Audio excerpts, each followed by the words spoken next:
Si tu as déjà eu des douleurs d'épaule, tu sais à quel point ça peut être handicapant dans tes entraînements et même sur des gestes simples du quotidien, comme venir te servir de l'eau. Je suis Julie, kinésithérapeute et athlète de streetlifting, et aujourd'hui je vais te montrer comment te débarrasser une bonne fois pour toutes de tes douleurs à l'épaule.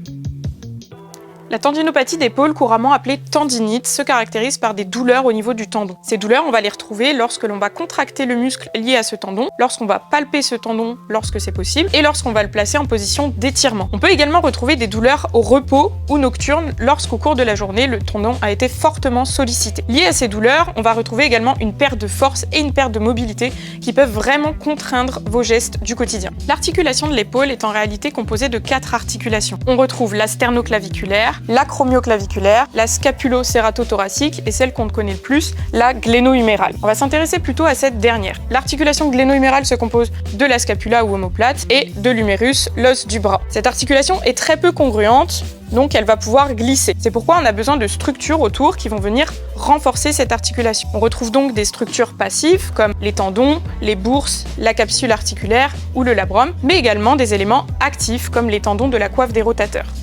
La coiffe des rotateurs est donc composée de 4 muscles. On retrouve le supraépineux, l'infraépineux, le petit rond, le subscapulaire et on peut même considérer le tendon du long biceps dans cet ensemble. Ces muscles s'insèrent au niveau de la scapula et vont se terminer en un tendon commun au niveau de l'humérus. Ces muscles ont donc un rôle de stabilité et de coaptation de l'articulation, mais également ils vont jouer un rôle dans les rotations de l'épaule.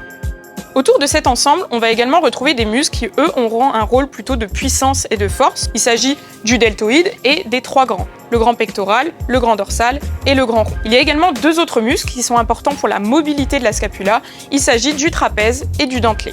Vous l'aurez compris, le complexe de l'épaule est riche en muscles et en structures passives, et donc une tendinopathie au niveau de l'épaule va pouvoir toucher plusieurs tendons de ces muscles-là. La tendinopathie survient donc lorsque les capacités du tendon sont dépassées, c'est-à-dire qu'on l'a sursollicité via des mouvements répétitifs ou un port de charge trop important qu'il n'est pas capable d'encaisser.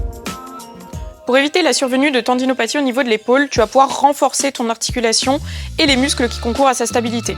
Il existe des tas d'exercices, mais moi je vais t'en montrer 3 que tu vas pouvoir inclure dans ton échauffement ou en renforcement en fin de séance. Le premier exercice va te permettre de renforcer ta coiffe postérieure. Pour cela, tu as besoin d'un élastique que tu vas positionner en bas d'un poteau et tu vas venir faire une rotation latérale, c'est-à-dire vers l'extérieur, comme ceci.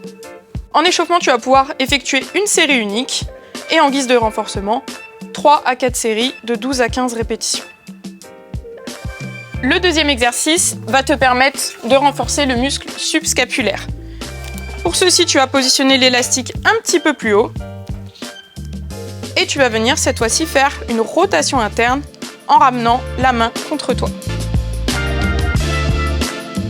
Le troisième exercice, cette fois-ci, tu vas prendre 2 petits disques et tu vas venir faire une élévation dans le plan de la scapula. Cet exercice permet de cibler le supraépineux.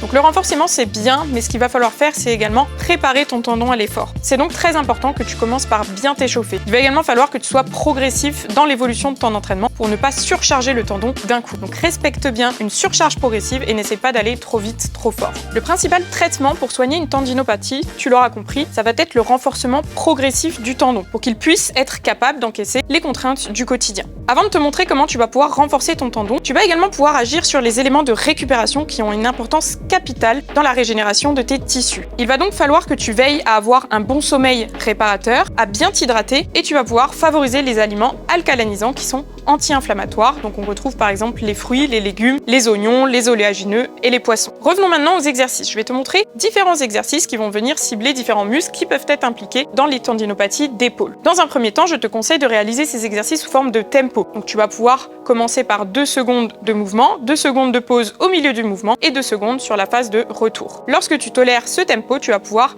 progressivement évoluer vers une version dynamique et ajouter progressivement de la charge. Pour le premier exercice qui s'appelle l'exercice du W, on va donc cibler la coiffe postérieure avec l'infraépineux et le petit rond. Vous allez vous placer à plat ventre sur un banc, vous allez venir lever les coudes vers le plafond et vous allez réaliser une rotation latérale d'épaule avec des poids dans les mains. Le deuxième exercice, donc toujours à plat ventre sur le banc, cette fois-ci on va cibler le trapèze. Donc vous allez venir cette fois-ci lever les bras tendus vers le plafond en formant un Y entre vos 2 bras et le long de votre corps. Ensuite, on va passer à un exercice pour le dentelé antérieur. Ça va être donc des pompes scapulaires. On va se positionner en position de pompe Et on va garder les bras bien tendus. On va chercher à se repousser du sol et venir se rapprocher, toujours en gardant les bras tendus.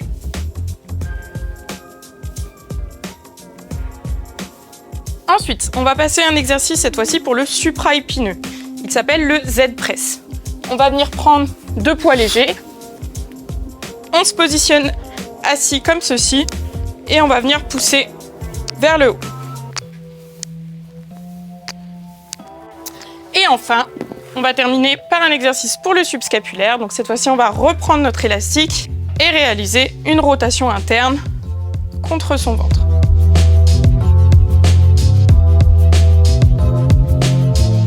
Donc pour t'aider dans tes exercices, tu vas pouvoir utiliser des bandes élastiques de différentes résistances pour faire évoluer la difficulté. Tu vas également pouvoir utiliser une petite balle de massage en échauffement pour venir désensibiliser la zone douloureuse. Donc tu viens passer en appuyant sur les zones de douleur.